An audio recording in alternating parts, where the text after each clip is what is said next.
సంవత్సరం 8 నెలలు కాదు, నాకు సంవత్సరం లోపు అయిపోయేలాగా ఏం జరగాలో చెప్పండి, ఎవరిని కదిలించాలో చెప్పండి, కేంద్రం ఢిల్లీకి వెళ్తే ఎవరితో మాట్లాడాలో చెప్పండి, నేను మాట్లాడతాను. డబ్బులు తీసుకొస్తాం. ఇది మీరు అనుకున్న దానికంటే కూడా చాలా తొందరగా కోటగుమ్మం రైల్వే జంక్షన్ ని మీకు ట్రాఫిక్ అంతరాయం లేకుండా వచ్చే బాధ్యత మేము తీసుకుంటాం. అది చేసి పెడతాను. అలాగే ఆసుపత్రి, మన కమ్యూనిటీ హెల్త్ సెంటర్ ఉంది, పొద్దునే పని మొదలు పెట్టాం. ఇది చాలా తక్కువ కాలంలోనే ఒక సూపర్ స్పెషాలిటీ హాస్పిటల్ గా దీన్ని తీర్చిదిద్దుతాం. మల్టీ స్టోరీడ్ బిల్డింగ్ వచ్చేలాగా ప్రతిసారి కాకినాడ కేజీఐ కాకుండా, అపోలో కాకుండా ప్రభుత్వం నిర్వహించే సమర్థవంతమైన మనకి ఈ మల్టీ స్పెషాలిటీ హాస్పిటల్ని తీసుకొస్తాను.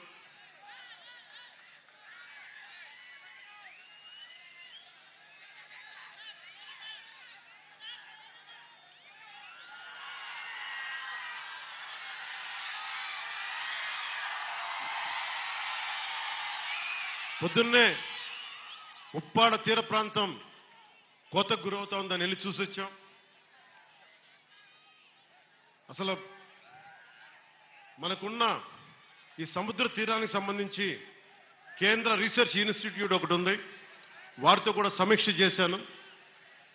సరిగ్గా 18 నెలల లోపు ఆ తీరం కోతకు గురయ్యేది ఆపి మనం ఉప్పాడ నుంచి కాకినాడ వరకు అత్యంత అందమైన ఒక కోస్టల్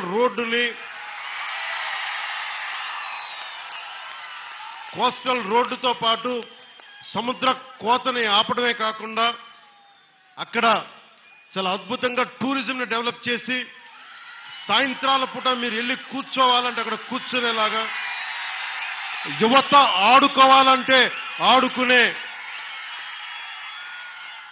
క్రీడలకు సంబంధించినవి కానీ దానిని టూరిజంగా చేస్తే ఏమవుతుందంటే సర్వీస్ సెక్టర్ డెవలప్ అవుద్ది, యువతకి వేరే ఊర్లకు వెళ్లకుండా ఇక్కడే ఉపాధి అవకాశాలు వచ్చేలాగా ఆ మొత్తం 11 నుంచి 13 కిలోమీటర్ల తీర ప్రాంతం అది. ఆ తీర ప్రాంతంలో దాదాపు వేలాది ఉద్యోగాలు వచ్చేలాగా ఒక ప్రణాళిక చేస్తున్నాం. అది ఆల్రెడీ మాట్లాడా. దానికి సంబంధించిన మాస్టర్ ప్లాన్ ఎప్పుడైతే మీరు పిఠాపురంలో నన్ను నుంచో పెట్టారో నేను ఆ రోజు నుంచే మొదలు పెట్టాను, వారితోనే మాట్లాడా. దానికి సంబంధించి రాష్ట్రానికే సంబంధించి అసలు ఉప్పాడ తీర ప్రాంతానికి సంబంధించి ఆ ప్రణాళిక ఈ వచ్చే వారం సోమవారంలో కానీ మంగళవారం కానీ దాని డాక్యుమెంట్ ఒకటి రిలీజ్ చేస్తాం. ఇది ఎందుకు చెప్తున్నానంటే నేను ఇక్కడికి రాలేదు గెలిచిన తర్వాత వెంటనే ఎంత పని చేశానో చెప్పడానికి ఇదంతా చెప్తున్నా.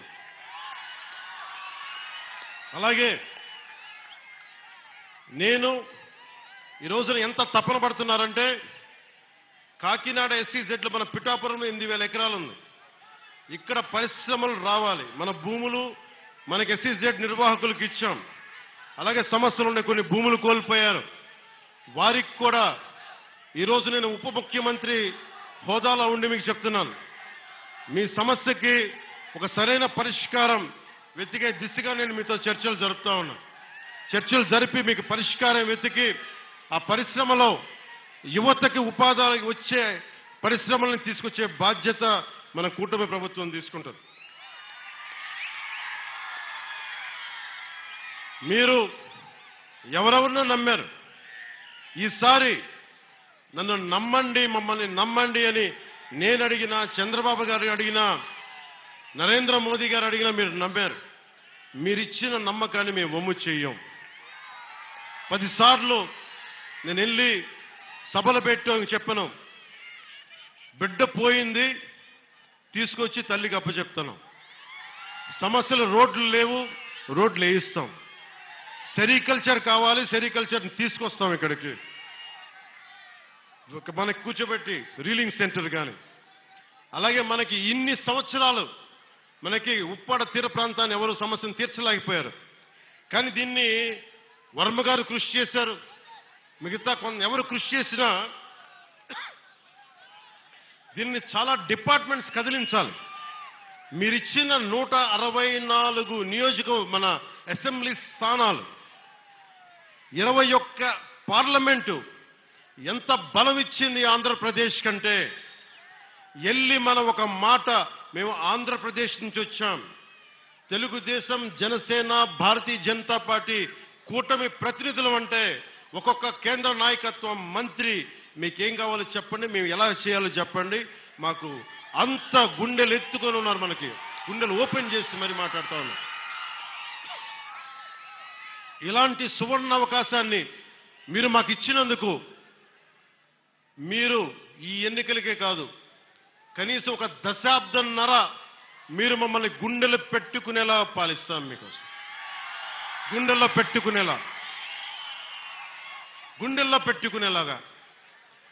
ఒకసారి కొన్ని సమస్యలు అడుగుతున్నారు, అన్న మాకు ఐటీ పరిశ్రమ కావాలి, అన్న మాకు రోడ్లు వేసేయాలి, అన్న మాకు ఈ సమస్యలు ఉన్నాయంటే ఒకటే చెప్పారు, ఇది నేను అల్లావుద్దీన్ అద్భుత్ అయిపోయాం కాదు, రాగానే భూతం వచ్చి జీ హుజూర్ ఏం చేయమంటామంటే అవి తీసుకురాని చిటికేస్తే రావు పనులు. ఒక 9 నెలలు కనిపించిన ఆడబిడ్డ మిస్ అయితేనే 9 రోజులు పట్టింది. అలాంటిది ఇన్ని సమస్యలకి, ఇన్ని కోట్ల మంది సమస్యలకి మా అందరికీ కొంచెం సమయం కావాలి. ముందుగా ప్రప్రథమంగా మేము పెట్టుకుంది ఆంధ్రప్రదేశ్ గౌరవ ముఖ్యమంత్రి, తెలుగుదేశం పార్టీ అధినాయకులు శ్రీ చంద్రబాబు గారు, నేను కూర్చొని ఒకటే అనుకున్నాం, ఆర్థికంగా లోటు ఉన్న రాష్ట్రాన్ని మనం ఎలా తీసుకురావాలి. నా గుడ్ ఆఫీసెస్ వాడతాను. ఈ రోజున మనం ఎన్డీఏ ప్రభుత్వం ఉందంటే కూడా మనం ఎంతో బలం ఇస్తే ఈ రోజున ఎన్డీఏ కూడా అది బలమైంది.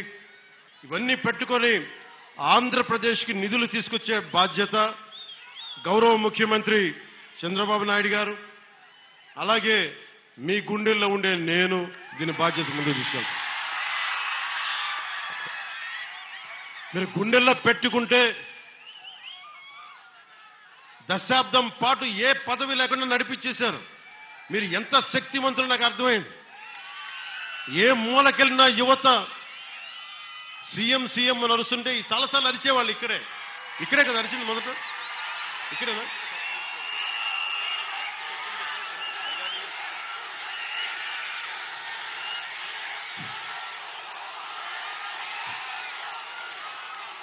అంతకుముందు అరిచారు కానీ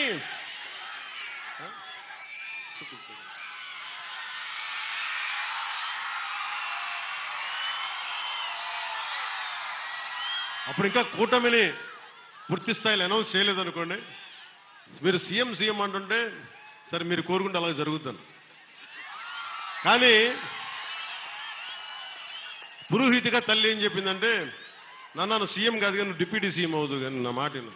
అలాగే తల్లి, నువ్వు ఏది ఇస్తే అంత. నువ్వు పదవి ఇవ్వకపోతే గడప మీద సేవకుల్లా పనిచేస్తా, పదవి ఇస్తే బాధ్యతతో పనిచేస్తా. అది నువ్వు ఎమ్మెల్యేగా నుంచోబెట్టు, కార్యకర్తగా నుంచోబెట్టు, లేదంటే నీకు ఒక ఏం చేయమంటావు తల్లిది. నేను తల్లికి పాదాల దగ్గర ఉండేవాడిని. తల్లి ఏ బాధ్యత చెప్తే ఆ బాధ్యత నెరవేరుస్తాను. అలాంటి మీ శక్తి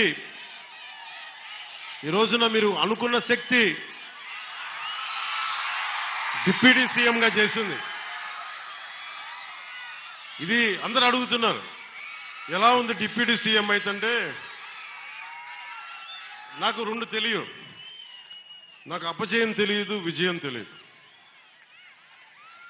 అలాగే నాకు పదవి ఉన్నప్పుడు ఎలా ఉంటుందో తెలియదు, పదవి లేనప్పుడు ఎలా ఉంటుంది. నేను అన్నిట్లో ఎప్పుడు సామాన్యంగానే ఉంటాను. పదవి లేనప్పుడు రాజాలాగే ఉన్నా, పదవి ఉన్నప్పుడు కూడా రాజాలాగే ఉన్నా. ఎందుకు ఆ మాట అన్నాను మీ గుండెల్లో అంటే, ఏ రాజ్యాంగం రాసింది ఒక వ్యక్తిని మీ గుండెల మీద పచ్చబట్టు పొడిపించుకోమని? ఏ రాజ్యాంగం రాసింది ఒక ఆడబిడ్డ అన్నా అని ప్రేమగా పిలిచే పదం ఆత్మీయత? ఏ రాజ్యాంగం రాసింది నాన్న నా కొడుక అని చెప్పి ఆప్యాయతగా మాట్లాడేది? నా ఆయుష్ పోసుకొని కూడా నువ్వు చల్లగా ఉండని చెప్పి పెద్దలు మాట్లాడే ఏ రాజ్యాంగం రాసిచ్చింది? అందుకే అన్న, రాజ్యాంగ పదవులు ఈరోజు ఉన్నాయి, గౌరవిస్తా. ఇందాక నుంచి మాట్లాడుతున్నా, గుర్తుంది, చంపేస్తున్నాను నన్ను. పిలిపిస్తాను, మీ అందరిని పిలిపిస్తాను. మీకు ఏ రాజ్యాంగ పదవుల్ని ఇచ్చిన పదవుల్ని గౌరవిస్తాను, కానీ మీ గుండెల్లో ఇచ్చిన ఈ స్థానం, నన్ను మీ గుండెల్లో పెట్టుకున్న ఈ స్థానం కడ వరకు, ఆఖరి శ్వాస వరకు